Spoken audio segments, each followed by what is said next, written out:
Isa ang patay at dalawa ang nasugatan sa pango-hostage sa isang gasolinahan sa Lanao del Norte. Isa namang British national na wanted sa patong-patong na kaso ang inaresto ng mga otoridad sa Pagadian City, Zamboanga del Sur. Yan at iba pang balita sa Mindanao, hatid ni Lala Roque. Arestado ang British national na si Peter Cannell matapos pasukin ng mga otoridad ang tinutuluyan niyang bahay sa Pagadian City, Zamboanga del Sur. Wanted si Cannell sa mga kasong rape, sexual assault at child abuse. Ayon sa pulisya, naaresto na ang suspect noong 2015 matapos ireklamo ng dalawang menor de edad na babae dahil sa pang-aabuso. Na-recover noon sa bahay ni Cannell ang ilang baril, sex toys at flash drive na naglalaman ng mga hubad na larawan ng iba pa umanong biktima nito. Nakapagpiyansa ang suspect kaya ito pinalaya matapos ang ilang araw. Sa ngayon, nasa kustudiya na ng CIDG Zamboanga del Sur ang inarestong dayuhan. Wala pa siyang pahayag.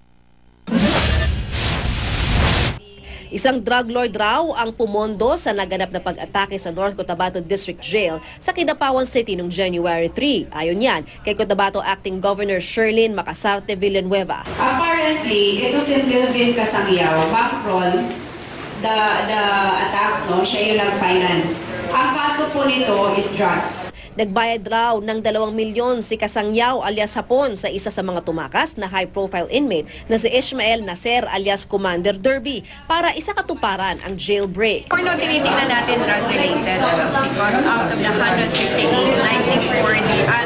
94 dito yung cases drugs. Magbibigay ang Cotabato Provincial Government ng 1 milyong pisong pabuya sa sinumang makakapagbigay ng impormasyon para maaresto sina Commander Derby at Melvin Casangyaw. 10,000 piso naman para sa ikaaresto ng ibang preso.